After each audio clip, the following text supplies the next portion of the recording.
அருட்பெருஞ்சோதி அருட்பெருஞ்சோதி தனிப்பெரும் கருணை அருட்பெருஞ்சோதி. எல்லா உயிர்களும் இன்புற்று வாழ்க, வள்ளல் மலரடி வாழ்க வாழ்க, கொல்லா விரதம் கோலை எல்லாம் ஓங்குக, நல்லோர் நினைத்த நலம் பெறுக, நன்றி நினைத்து எல்லோரும் வாழ்க இசைந்து. உலக மக்களே, அறிவார்ந்த அன்பர்களே, ஆண்மநேய ஒருமைப்பாடுடைய அன்பர்களே, நமது இறைவன் வல்லற்பமான அவர்கள் நமக்கு அருளிய திருவற்பாவில் 3ஆம் திருமுறையில் 4வது பதிகத்தில் இருக்கின்ற பாடலுடைய விளக்கங்களை பார்த்து கொண்டிருக்கிறோம். 4வது பதிகம் திரு உலா வியப்பு என்ற பதிகத்திலே மொத்தம் 10 பாடல்கள் உள்ளது. இதுவரை 4 பாடலுடைய விளக்கங்களை பார்த்திருக்கிறோம். 3ஆம் திருமுறையிலே இதுவரையில் நாம் பார்த்த பாடல்களினுடைய விளக்கங்களின் முன் சுருக்கம். ஏன்னால் அதை சொன்னதால் உங்களுக்கு இந்த பாடலுடைய விளக்கம் புரியும். வல்லப்பெருமானவர்கள் சமயங்களும் மதங்களும் மார்க்கங்களும் சூழ்ந்திருந்த காலகட்டங்களில் ஒரு தாயின் வழியாக அருட்பெருஞ்சோதி ஆண்டவரால் வருவிக்க உற்று சமயங்களும் மதங்களும் மார்க்கங்களும் சூழ்ந்திருந்த காலகட்டங்களில் எப்படியெல்லாம் இறைவனை அழைக்கிறார் என்பதையும், நமது இறைவன் வல்லப்பெருமானவர்களும் குழந்தை இறைவனாக இருக்கும் பொழுது சமயங்களையும் மதங்களையும் மார்க்கங்களையும் எப்படி பின்பற்றி கொண்டிருந்தார் என்பதையும் திருவற்பாவில் நாம் ஒவ்வொரு பாடலின் மூலமாக பார்த்து கொண்டிருக்கிறோம். வருவிக்கவுற்ற 1ஆம் ஆண்டிலிருந்து 8 ஆண்டுகள் வரையிலும் தான் யார் என்ற நிலை அவருக்கு தெரியாது. அதன் பிறகு வருவிக்கவுற்று 9வது ஆண்டில் இறைவன் வந்து ஆட்கொண்ட பிறகு ஏன் இந்த மண்ணுக்கு வருவிக்கவுற்றோம் என்ற நிலை மட்டும் அவருக்கு தெரிகிறது. இறைவன் ஆட்கொண்டு விட்டு சென்று விடுகிறார். மகனுக்கு எந்த அருளையும் கொடுக்கவில்லை. அப்போ இவர் இறைவனை பார்ப்பதற்காக திருவொற்றியூருக்கு செல்லுகிறார். மகனுக்கு காட்சி கொடுக்கிறார், மறைந்து விடுகிறார். அதே நேரத்தில் தியாகராஜ பெருமான் திருவிழா வீதி வரும்போது தெருவிலை நின்று கொண்டிருக்கும் போது இவரை பார்த்தவுடனே தெருவழியாக ஓடுகிறார். இவரும் ஓடுகிறார். இறைவனை பிடிக்க முடியவில்லை. சமயங்களில் சார்ந்த இறைவன் தியாகராஜ பெருமான், சிவபெருமானும் சரி, நடராஜனும் சரி, இந்த இவர்களெல்லாம் ஈஸ்வர தத்துவத்தை கொண்டவர்கள்.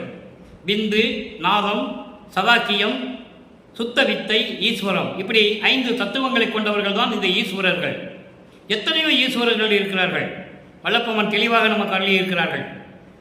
இவர்களெல்லாம் கடவுளர்கள் இல்லை. சமயத்தை மதங்களையும் மார்க்கங்களையும் சமயங்களையும் சார்ந்த பதத்தலைவர்கள், தத்துவத்தின் தலைவர்கள் என்று சொல்கிறார். அப்போ அந்த நிலை இருக்கும்போது வல்லப்பெருமானவர்களுக்கு அந்த நிலை தெரியாது. அதனால் இவனை பார்த்து தியாகராஜ பெருமான் தெருவழியாக ஓடுகிறார். இந்த நிலையை உலக மக்களிடம் யாருமே இதுவரை சொன்னதில்லை.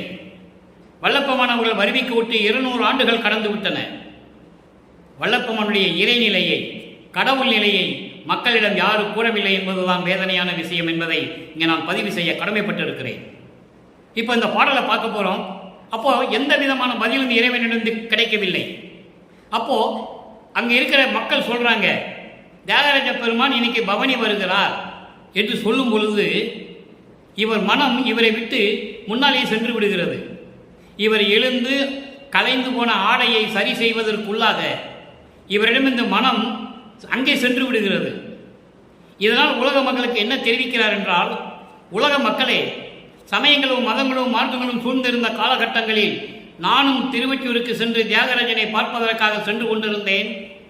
அப்போ தியாகராஜ பெருமான் பவனி வருகிறார் என்று சொன்னவுடனே நான் அவரை பார்ப்பதற்காக செல்லுவதற்கு முன்னாலேயே என் மனம் என்னிடமிருந்து பிரிந்து சென்று எனக்கு முன்னால் அங்கே இருந்து கொண்டிருக்கிறது என்று சொல்கிறார். அப்படி கருத்துள்ள பாடல்களை தான் இப்போ நாம் பார்த்து கொண்டிருக்கிறோம். இன்று நாம் பார்க்க வேண்டிய பாடல் 5வது பாடல், திருவுலா வியப்பு, 5வது பாடல், 3ஆம் திருமுறை. செல்லும் தென் கடல் தெல் அமுது அணையார், செல்லும் தெல் கடல் தெல் அமுது அணையார், தியாகர் என்னும் ஓர் திருப்பெயரார், கொள்ளும் தன் பொழில் சூழ் ஒற்றியினார், கோல பவனி என்றார். நான் எழுந்து இங்கு அவிழ்ந்த கலை புனைந்து அங்கே முன்னர் என்னை விடுத்தே அழுந்து நெஞ்சம் விழுந்து கூத்தாடி அவர் முன் சென்றதுவே. இது பாடல். இப்போ இந்த பாடலில் வருகின்ற பதவுரை பார்க்கிறோம். அதுக்கப்புறம் தெளிவுரை. பதவுரை பாருங்க. செல்லும் தெல் கடல் தெல் அமுது அணையார், அதாவது தெளிந்த கடல் போன்று தெளிந்த அமுது உடைய இறைவன், அமுது போன்ற இறைவன், தெளிந்த அமுது போன்ற இறைவன், தியாகர் என்னும் ஓர் திருப்பெயரால் அவருக்கு தியாகராஜர் என்ற ஒரு பெயர் உண்டு. இறைவனை உருவகப்படுத்துகிறார். திருவொற்றியூரில் இருக்கின்ற இறைவன் என்று சொல்லுகிறார். இது சமயங்களும் மதங்களும் மார்க்கங்களும் சூழ்ந்திருந்த காலகட்டங்களில் வள்ளற்பெருமான் சமயங்களையும் மதங்களையும் மார்க்கங்களுடைய நெறிகளை பின்பற்றி கொண்டிருந்த போது தியாகராஜ பெருமான் என்று சொல்லுவார். அதே நமது இறைவன் வள்ளற்பெருமான் அவர்கள் சமரச சுத்த சன்மார்க்கத்தை பெற்ற பிறகு அருட்பெருஞ்சோதி என்று சொல்லுவார். அதனுடைய வித்தியாசத்தை, அதனுடைய நிலையை நாம் ஒவ்வொரு பாடலின் மூலமாக பார்த்து கொண்டிருக்கிறோம். அதுக்கப்புறம் பாருங்க, கொள்ளும் தன் பொழில் சூழ் ஒற்றியினார். திருவொற்றியூரை எப்படி சொல்கிறார் என்றால், வயல்களும் கடல் நிலைகளும் சூழ்ந்த நீர்நிலைகளும் வயல்களும் பண்ணைகளும் சோலைகளும் சூழ்ந்த திருவொற்றியூரில் இருக்கின்ற இறைவன் என்று சொல்லுவார். இறைவனை திருவொற்றியூரில் இருக்கின்ற இறைவன் என்று சொல்லுவார். கோல பவனி என்றார். இன்னைக்கு தியாகராஜ பெருமான் திருவழியாக பவனி வருகிறார் என்று சொன்னார்கள். பவனி வருகிறார் என்று சொன்னார்கள் என்றால் அதன் அப்புறம் நான் எழுந்து கலைந்து போன எனது ஆடையை மறுபடியும் ஆடையை உடுத்திக் கொள்ள முயன்ற போது எனக்கு முன்னாலேயே என் மனம் என்னை விட்டு கூத்தாடி மகிழ்வோடு எனக்கு முன்னாலே சென்று அவர் முன்னால் நின்று கொண்டிருக்கிறது என்று உள்ளத்தை சொல்லுகிறார். இதைதான் ஒவ்வொரு பாடலிலும் வள்ளற்பெருமான் சொல்லுவார். தன்னை காதலியாகவும் இறைவனை காதலனாகவும் வர்ணனை செய்து உள்ளத்தை தோழியாக வர்ணனை செய்து உலக மக்களுக்கு தெரிவிக்கிறார்.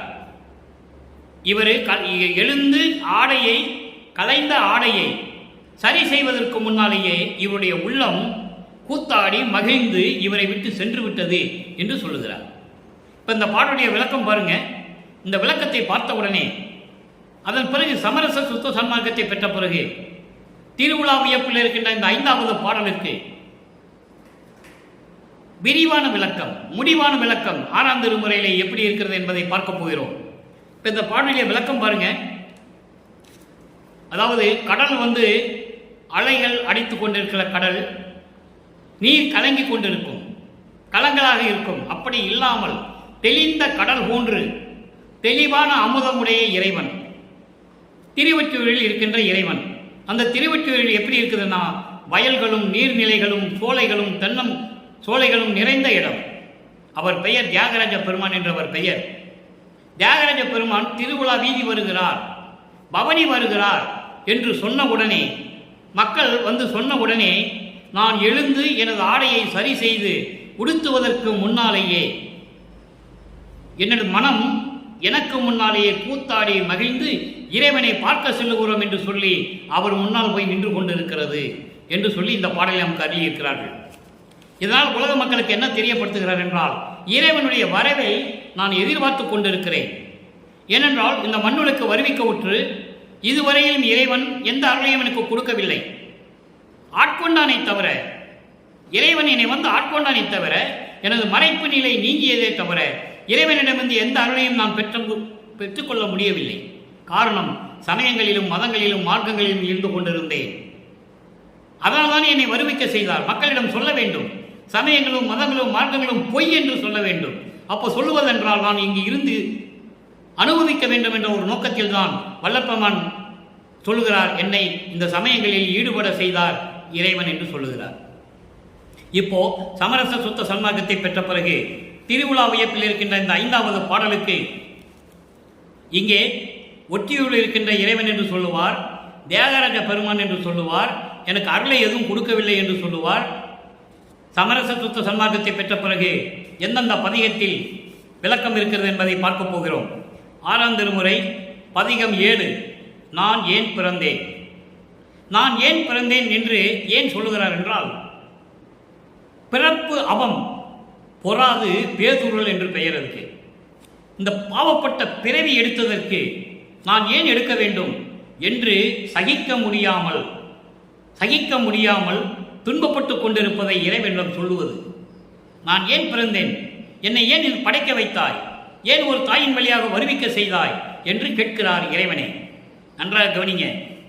ஏறுகின்றோம் என மதித்து இறங்குகின்ற கடையே, ஏதமெல்லாம் நிறைமனத்தே இரக்கமில்லா புலையே. மதங்களையும் மார்க்கங்களையும் சமயங்களையும் சார்ந்திருந்த போது அவருக்கு சுத்த சன்மார்க்கம் தெரியாது. அப்போ நான் எப்படியெல்லாம் இருந்தேன்னு சொல்றாரு. நல்லா கவனிக்கணும் நீங்க.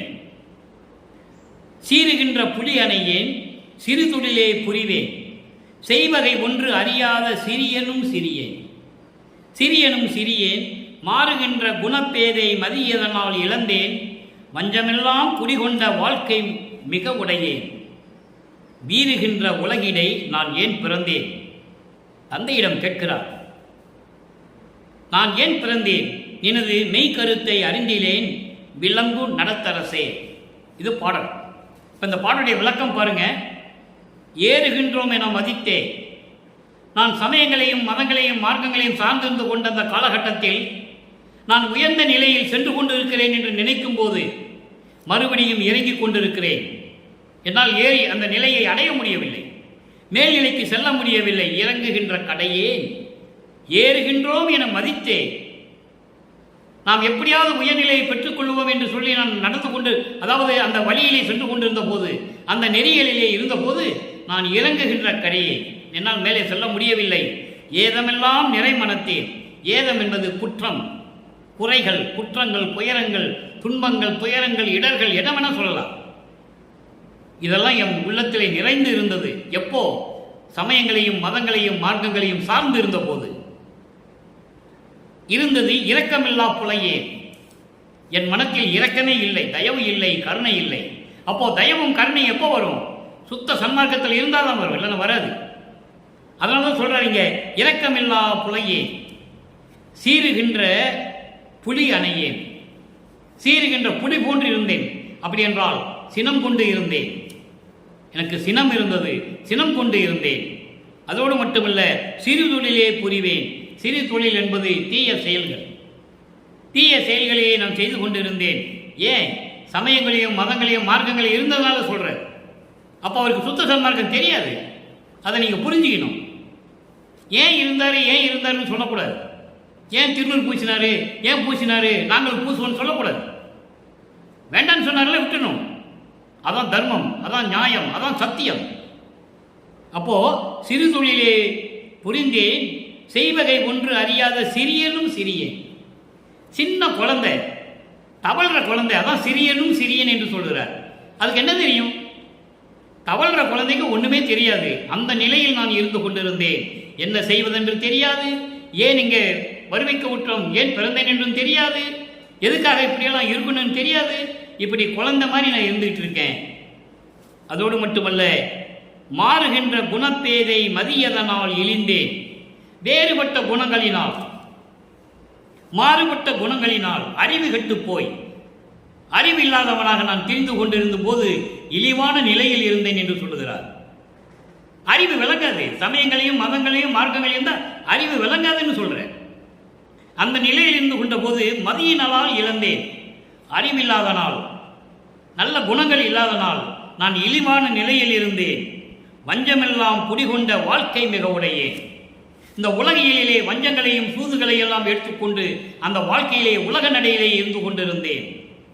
நல்லா கவனிக்கணும். எவ்வளவு அற்புதமா சொல்றாருன்னு நீங்க கவனிக்கணும். அப்போ சமயங்களையும் மதங்களையும் மார்க்கங்களையும் சார்ந்திருந்த சூழ்நிலையில் நான் இப்படியெல்லாம் இருந்தேன். வீறுகின்ற உலகிடை, இந்த பெரும் உலகத்திலே, வீறுகின்ற என்பது மேம்பட்ட இந்த உலகத்திலே, வீறுகின்ற உலகத்திலே நான் ஏன் பிறந்தேன்? பதில் சொல்லுன்னு சொல்றார். அதுக்கு பதில் சொல்லு, நான் ஏன் பிறந்தேன்? தந்தையிடம் கேட்கிறார். நினது மெய் கருத்தை அறிந்திலே, உனது உள்ளத்தில் என்னதான் உண்மை இருக்கிறது? என்னை பற்றி நீ என்னதான் நினைத்துக் கொண்டிருக்கிறாய்? எனக்கு ஒன்றும் தெரியலையே. எதற்காக என்னை வருகை கொற்றாய்? நான் ஏன் இந்த மண்ணுலகிலே பிறந்தேன் என்று நீ எனக்கு பதில் சொல்ல வேண்டும் என்று கேட்கிறார். விளங்கும் நடத்தரசே, சத்தியஞான சபையிலே விளங்கிக் கொண்டிருக்கின்ற வடலூர் சத்தியஞான சபையிலே அருள் நடனம் செய்து கொண்டு அருளாட்சி செய்து கொண்டிருக்கின்ற எனது தந்தையே, அருட்பெரும் ஜோதியே, நான் ஏன் பிறந்தேன் என்பதை நீ விளக்கி சொல்ல வேண்டும் என்று கேட்கிறார். அடுத்த ஒரு நிலைக்கு விளக்கம் பாருங்க. அதாவது வயல்களும் பண்ணைகளும் பூஞ்சோலைகளும் நிறைந்த திருவொற்றியூர் என்று சொல்லுவார். அதற்கு அடியார் பேரிலே ஒரு பதில் நமக்கு கிடைக்கிறது. நல்லா கவனிங்க. 6ஆம் திருமுறை 10வது பதிகம், அடியார் பேரு 5வது பாடல். ஒரு இறைவனுக்கு அடியனாக வந்தால் எவ்வளவு பெரிய பாக்கியம், அதை விளக்கி சொல்கிறார் வல்லப்பமானவர்கள். நன்றாக கவனிங்க. அடியார் பேரு 5வது பாடல். 3ஆம் திருமுறையிலே 4வது பதியத்தில் இருக்கின்ற 5வது பாடலுக்கு 6ஆம் திருமுறையிலே அடியார் பேரிலே 5வது பாடலில் விளக்கம். முன்னும் கொடுமை பல புரிந்து முடுகி பின்னும் கொடுமை செய்ய உண்ணும் கொடியார் தமக்கும் அருள் உதவும் கருணை உடையானே. யார் யாருக்கெல்லாம் அருள் கொடுக்கிறேன்னு சொல்றார் பாருங்க. கருணை உடையானே, மண்ணும் பதமே துணை என்று மதித்து வருந்தும் சிறியேனுக்கு இன்னும் கருணை புரிந்தில்லை, நான் என்ன கொடுமை செய்தேனோ. பாடலுடைய விளக்கம் பாருங்க. இதுக்கு இந்த பாடலுக்கு 2 விளக்கங்கள் உண்டு. நீங்க எப்படி வேணா விளக்கம் எடுத்துக்கலாம். முன்னும் கொடுமை பல புரிந்து, முன்னும் கொடுமை பல புரிந்து என்பது இந்த ஊழ்வினைகளை 3 விதமாக சொல்வார்கள் வல்லற்பமானவர்கள். சஞ்சீதம், பிராரத்தம், அகாமியம். சஞ்சீதம் என்பது ஏற்கனவே இருக்கிற பிறவிகளிலே செஞ்ச ஊழ்வினைகள், கர்ம வினைகள். பிராரத்தம் என்பது போன பிறவியிலே செய்தது. அகாமியம் என்பது இந்த பிறவியிலேயே வாழ்ந்து கொண்டிருக்கும் போது செய்த கர்ம வினைகள். இதெல்லாம் செய்தவர்களுக்கும் சரி, அதன் பிறகும் தெரிந்திருந்தும் தீய வினைகளை செய்கின்றவர்களுக்கும் சரி, நீ அருளை கொடுக்கக்கூடிய கருணை உள்ள இறைவன். எப்படி சொல்றார் பாருங்க. முன்னும் கொடுமை பல புரிந்து முடுகி பின்னும் கொடுமை செய்ய உண்ணும். உண்ணும் என்றால் நினைக்கக்கூடிய. ஏற்கனவே பல கொடுமைகளை செஞ்சிருக்கான், மறுபடியும் செய்யணும்னு நினைக்கிறான் பாரு. அவங்களுக்கு கூட, அந்த மாதிரி கொடியவர்களுக்கு கூட கருணை செய்கின்ற இறைவனை, அருள் உதவும் கருணை உடையானே. இவங்களுக்கெல்லாம் நீ கருணை கொடுத்து கொண்டிருக்கிறாய், அருளை கொடுத்து கொண்டிருக்கிறாய், இரக்கம் காட்டிக் கொண்டிருக்கிறாய். ஆனால் எனக்கு மட்டும் முன்னும் பின்னும் என்பது இளம் வயதில் செய்த தீமைகள், பின்னும் என்பது அதாவது வாலிப பருவத்தில் அறிந்த வயதில் செய்த தீமைகள், அதுவும் சொல்லலாம். சஞ்சீதம், பிராரத்தம், அகாமியம் என்றும் சொல்லலாம். நீங்கள் எப்படி வேணாலும் உங்கள் விளக்கத்துக்கு பொருளை எடுத்துக்கொள்ளுங்கள். இப்படியெல்லாம் நினைத்து கொண்டு கொடுமை செய்து கொண்டிருக்கிறவர்களுக்கு கூட அருள் உதவும் கருணை உடையானே. அப்படியெல்லாம் கருணை உள்ள இறைவனே, மண்ணும் பதமே துணை என்று மதித்து வருந்தும் சிறியேனுக்கு. மண்ணும் என்றால் உன்னுடைய நிலையான அருள் உடைய திருவடியே துணை என்று நினைத்து கொண்டிருந்த எனக்கு, உன் மகனுக்கு, இங்கே சிறியன் என்பது மகன், உன் திருவடியே துணை என்று நான் மதித்துக் கொண்டிருக்கிறேன். அப்படிப்பட்ட இந்த மகனுக்கு இன்னும் கருணையை கொடுக்கவில்லையே, அருளை கொடுக்கவில்லையே, இன்னும் கருணை புரிந்தில்லை, இன்னும் அருளை கொடுக்கவில்லை. நான் என்ன கொடுமை செய்தேன்?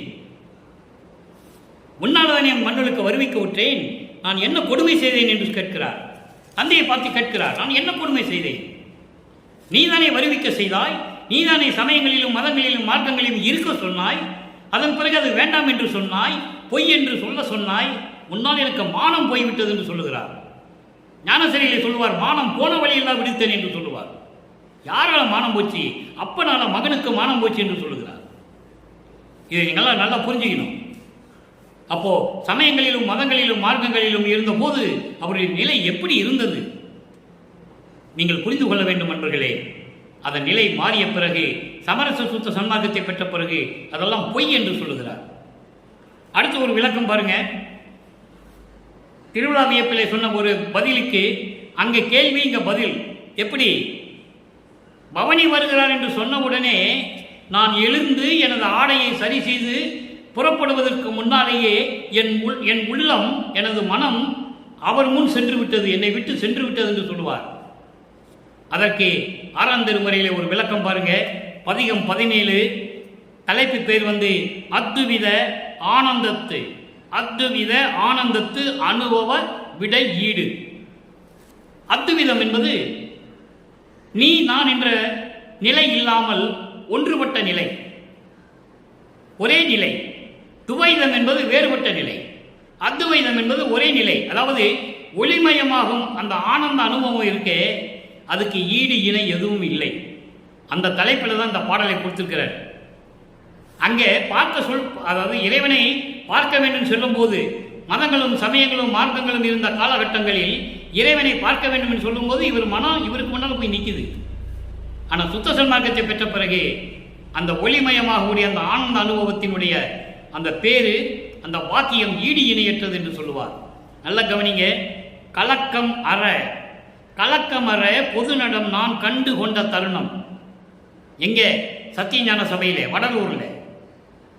கலக்கமர பொது நடம் நான் கண்டு கொண்ட தருணம் கடைசிறியேன் உள்ளம் பூத்து காய்த்த ஒரு காய்தான். இந்த பாடலிலே ஒரு காய் வந்தது, அந்த காய் பழுத்துச்சு, பழமான உடனே அந்த பழம் எனக்கு கிடைக்குமா இல்லை வெம்பி போகுமா இப்படியெல்லாம் சொல்லுவார். அது உலகியல் விளக்கம், சமரச சுத்த சன்மார்க்க விளக்கம் நம்ம பார்க்க போகிறோம். நல்லா கவனிங்க. கலக்கமுறை பொது நடம் நான் கண்டு கொண்ட தருணம் கடைசிறியேன் உள்ளம் பூத்து காய்த்த ஒரு காய்தான். அதாவது கலக்கம் அற என்பது குற்றம் இல்லாத, எந்த குறையும் இல்லாத, குற்றம் இல்லாது குறை இல்லாது அருள் அனுபவம் நிறைந்த, அருள் நிறைந்த சத்தியஞான சபையிலே நடனமாடுகின்ற உனது நடனத்தை நான் பார்த்த தருணம்.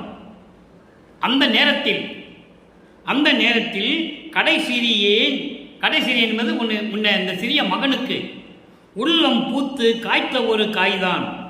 அதாவது குறையும் குற்றமும் இல்லாது சத்தியஞான சபையிலே நான் உன்னை கண்ட நேரத்தில் உள்ளம் மகிழ்ந்து ஏற்றுக்கொண்ட சுத்த சன்மார்க்கம், அதை காய்த்த ஒரு காய் என்று சொல்கிறார். அந்த காய் பழமாகணும். நல்லா கவனிச்சுட்டே வரணும் நீங்கள். அப்போ அந்த பழம் காயிலே வெம்பி போகுமா, அந்த வெம்பி போன பழனா கூட எனக்கு கிடைக்குமா அப்படியெல்லாம் சொல்லுவார். நல்லா கவனிச்சுட்டே வாங்க. அப்போது சுத்த சன்மார்க்கத்தை நான் பெற்றுக்கொண்ட போது விளக்கம் ஒரு பழுத்திடுமோ, அந்த சுத்த சன்மார்க்க விளக்கம் எனக்கு கிடைக்குமா, வெம்பி உதிர்ந்திடுமோ. ஒரு மரத்தில் காய் இருக்கு, சில காய்கள் பழுக்கும், சிலது காயிலே வெம்பி போய் சூம்பி போய் வெம்பி போய் ஊந்துடும். அப்போ நான் சுத்த சன்மார்க்கத்தை பெற்றுக்கொண்டேன் உன்னிடமிருந்து, அந்த சுத்த சன்மார்க்கம் எனக்கு விளக்கம் கிடைக்குமா, இல்லை கிடைக்காமல் தாமதமாகுமா, இல்லை என்றால் கிடைக்காமலே போகுமா? நல்லா கவனிக்கணும் நீங்க. வெம்பி உதிர்ந்திடுமோ, வெம்பாது பழுக்கினும் என் கரத்தில் அகப்படுமோ. அப்போ வெம்பி விலகாத இருந்தாலும் கூட என் கைக்கு கிடைக்குமான்னு கேட்கிறார். அப்போ சுத்த சன்மார்க்கத்தை கொடுத்த பிறகு அதனுடைய விளக்கம் எனக்கு கிடைக்குமா? ஏங்குகிறார். இறைவனிடம் தந்தையிடம் கேட்கிறார். அந்த விளக்கம் கிடைத்தாலும் கூட அது என் கையில் அகப்படுமா, என்னிடம் முழுவதுமாக சேருமா? அடுத்து சொல்லுவார் பாருங்க, குலக்கருது மலமாயை குரங்கு கவிழ்ந்திடுமோ. இப்போ ஒரு மரத்தில் காய் இருக்கு, காய் பழுக்குது, சில காய்கள் வெம்பி உதிர்ந்து விடுது, அந்த பழுத்த பழத்தை குரங்கு பறிக்கும். இது உலகியல் விளக்கம். சமரச சுத்த சன்மார்க்க விளக்கம் என்பது மனக்குரங்கு என்று சொல்லுவார். இந்த மனம் இருக்கிறதே குரங்கு போல தாவி தாவி சென்று கொண்டிருக்கும். அப்போ அந்த மனதை கட்டுப்படுத்தி ஒரு நிலைப்படுத்த வேண்டும். ஒரு நிலைப்படுத்தி குலக்கருது, அதாவது தீமைகளையும் துன்பங்களையும் கொடுக்கக்கூடிய மலங்கள், மலம் என்பது ஆணவம், கண்மம், மாயை, மாமாயை, துரோதை, இந்த 5 மலங்களும் மாயைகள் என்பது மயக்கங்களுக்கு தீர்ந்தது, மயக்கங்கள் நிறைந்தது, மண்ணாசை, பெண்ணாசை, பொன்னாசை போன்ற உலக விடயங்களை சார்ந்தது.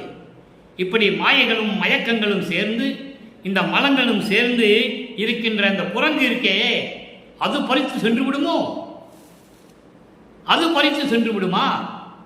எப்படி என்று எனக்கு தெரியவில்லை என் தந்தையே.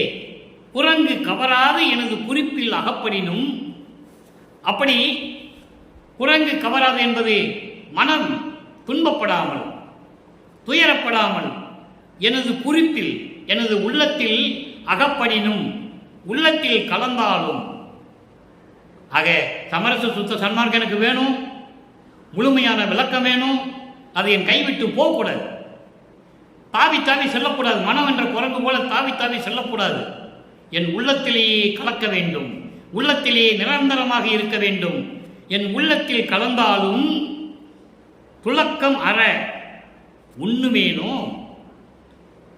துலக்கம் அற என்பது நிலையாக இருக்கும்படி நான் அதை பெற்றுக்கொள்ள முடியுமா?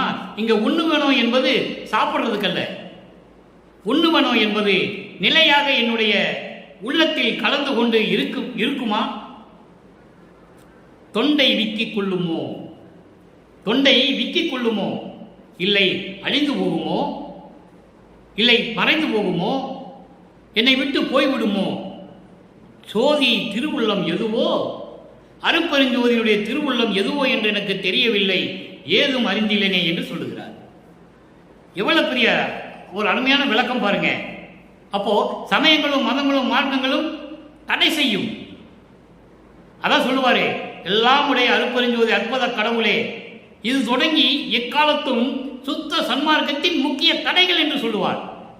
முக்கிய தடைகளாகிய சமயங்களும் மதங்களும் மார்க்கங்களும் என்பவற்றின் சங்கற்ப விகற்பங்களும் வருணம் ஆசிரமம் முதலிய உலகாச்சார சங்கற்ப விகற்பங்களும் எங்கள் மனதில் பற்றா வண்ணம் அருள் செய்தல் வேண்டும் என்று சொல்வார்.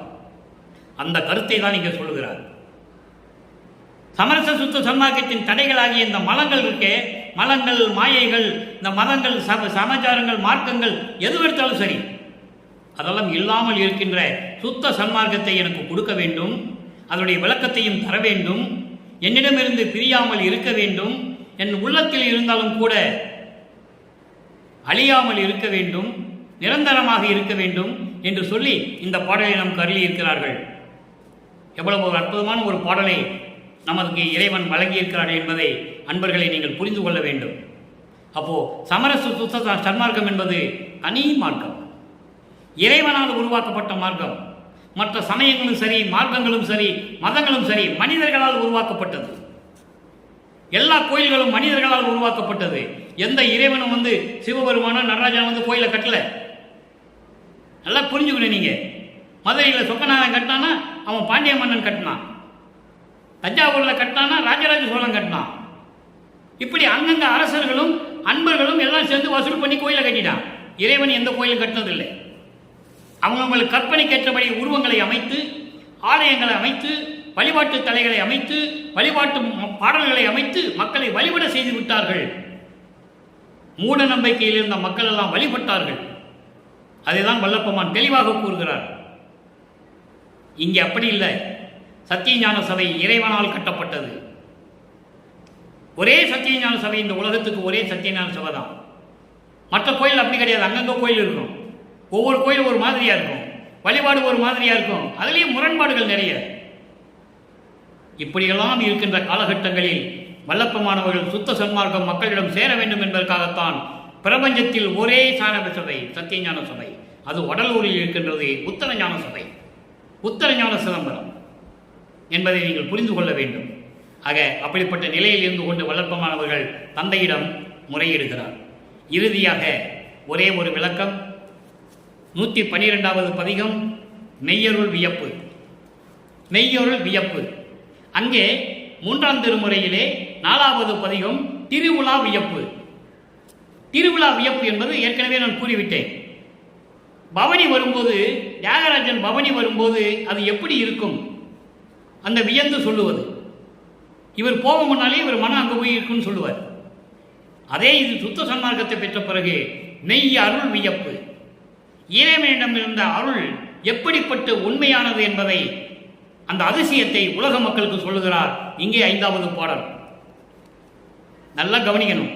திருவிழா வியப்பில் இருக்கின்ற 5வது பாடலுக்கு 102வது பதிகம் மெய்யருள் வியப்பு 6ஆம் திருமுறையிலே 5வது பாடல். என்னது உடலும் உயிரும் பொருளும் நின்னது அல்லவோ, எந்தாய் இதனை பெருக என நான் இன்று சொல்லவோ, சின்ன வயதில் என்னை ஆண்ட திறத்தை நினைக்குதே, சிந்தை நினைக்க கண்ணீர் பெருக்கி உடம்பை நனைக்குதே.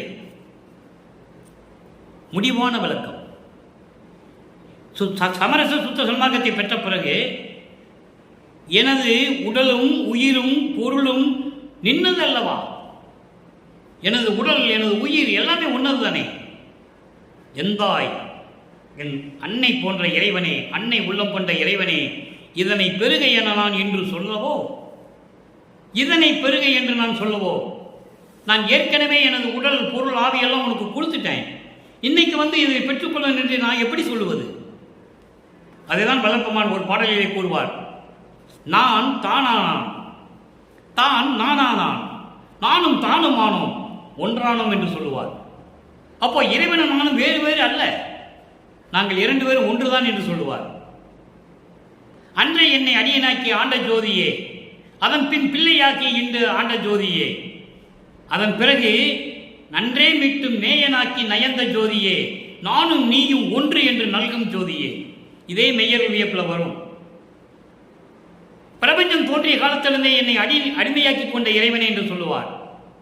அதன் பிறகு பிள்ளையாக்கி இந்த மண்ணுக்கு வருவிக்க செய்து, நல்லா கவனிக்கணும் நீங்க, பிள்ளையாக்கி என்னை மகனாக்கி இந்த மண்ணுக்கு வருவிக்க செய்து இங்கே எனக்கு அருள் அளித்த ஜோதியே, நன்றே மீட்டும் நேயனாக்கி ஜோதியே, உயிரினங்களுக்கெல்லாம் நண்பனாக்கிய இறைவனே, நீயும் நானும் ஒன்று என்ற நல்கும் ஜோதியே.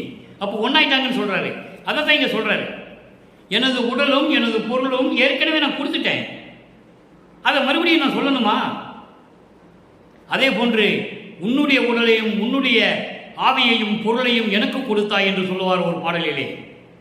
பெற்றேன் என்றும் இரவாமை வேதம் தவிர்ந்த இறைவன் என்னை உற்றை கலந்தான், நானும் அவனை உற்றை கலந்தேன் ஒன்றானும், எற்றை அடியேன் செய்த தவம் யாரை புரிந்தார். எப்படி அழகா சொல்லுவார் தெரியுமா? என்னை விட யார் இந்த பெருமையை பெற முடியும்? நாங்கள் 2 பேரும் ஒன்றாகிவிட்டோம் என்று சொல்லுவார். அதோடு மட்டுமல்ல, என்னை போன்று இந்த உலகில் யார் உன்னிடமிருந்து அருளை பெற்றார்கள் என்று ஒரு பாடலிலே கேட்பார். நோவாது நோம்பு என்னை போல் நோற்றவரும், எஞ்சான்றும் என்னை போல் சாதாவரம் சார்ந்தவரும், தேவானின் பேரருளை என்னை போல் பெற்றவரும், எவ்வுலகில் யார் உளர் சற்றே அறை என்று சொல்லுவார். அறை என்பது சொல்லு என்று பொருள். என்ன போல தவம் இருந்து, அதாவது கடல் கடியில் போய் தவம் இருக்கல, குகையில் போய் தவம் இருக்கல, மரத்துக்கடியில் உட்கார்ந்து புத்து வளர அளவுக்கு தவம் இருக்கல, அப்படியெல்லாம் தவம் இருந்து என்னை போன்று சாதாவரத்தை பெற்றவர்கள் இந்த உலகத்தில் இந்த பிரபஞ்சத்தில் யாராவது இருக்கிறார்களா? சொல்லு. அது மட்டுமல்ல, உன்னுடைய பேரர்களை என்னை போல் பெற்றவர் யாராவது இருக்கிறார்களா? இப்பவே எனக்கு சொல்லுன்றாரு. அதுக்கு பதில் அகவல்ல சொல்றாரு. மகன், இங்க தந்தையிடம் மகன் கேட்கிறார், இப்படியெல்லாம் இருக்கிறது யாராவது இருந்தால் சொல்லுன்னு கேட்கிறாரு. அதுக்கு தந்தை மகனுக்கு பதில் சொல்லுகிறார். அகவலிலே சொல்லுவார், சாவா நிலை இது தந்தனம் உனக்கே, ஆவா என பெருஞ்சோதி. எவ்வளவு அற்புதம் பாருங்க. இவர் கேள்வி கேட்கிறார், தந்தை பதில் சொல்லுகிறார், உனக்கு மட்டும் தான் கொடுத்திருக்கேன், பிரபஞ்சத்தில் உனக்கு மட்டும்தான், உனக்கே என்று சொல்லுவார். யாருக்கு பங்கு கிடையாது, இல்லை, முழுவதுமாக உனக்கே கொடுத்திருக்கிறேன் என்று சொல்வார். சாவாயு நிலை இது தந்தனம் உனக்கே, ஆவா என அருளியார் பெருஞ்சோதி. ஆக அந்த நிலையில் இருந்து கொண்டு இன்னைக்கு நான் சொல்லணுமா? ஏற்கனவே நான் கொடுத்தது தானே, மறுபடியும் நான் உனக்கு கொடுக்கிறேன் நான் சொல்லணுமா? சின்ன வயதில் என்னை ஆண்ட திறத்தை நினைக்குதே சிந்தை. சின்ன வயதில் ஆண்டாரும் 3 ஆண்டில் ஆட்கொண்ட அருள்கடலே என்று சொல்லுவார். ஆண்டாராவது 3வது ஆண்டிலே என்னை ஆட்கொண்ட அருள்கடலே என்று சொல்லுவார். ஆண்டாறு 3 ஆண்டு என்பது 6 + 3 9. 9வது ஆண்டில் என்னை ஆட்கொண்ட இறைவனே, உன்னுடைய திறத்தை அருள் வல்லவத்தை நினைக்கும் போது, இந்த உள்ளம் நினைக்கும் போது, நினைக்க நினைக்க கண்ணீர் பெருகி உடம்பை நனைக்குது என்று சொல்லுவார். எவ்வளவு அற்புதமான ஒரு நிலை என்பதை நீங்கள் புரிந்து கொள்ள வேண்டும். ஆக தன்னுடைய உடலும் பொருளும் ஆவியும் எல்லாம் இறைவனுக்கே கொடுத்தது.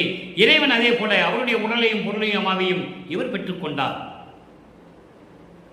இதற்காகத்தானே மண்ணுக்கு வருவிக்க விட்டேன் என்று சொல்லுவார். ஜோதியில் ஜோதி என்ற ஒரு பதிகத்திலே 6ஆம் திருமுறையிலே ஒரு பாடல் உண்டு. வருவித்த வண்ணமும் நானே, இந்த மாநிலத்தை செய்யும் வண்ணமும் நானே தன் அருளால் என்று சொல்லுவார். நான் எதற்காக நான் வருவிக்க விட்டேன்? இந்த பிரபஞ்சத்தை இயக்கிக் கொண்டிருக்கிறேன்.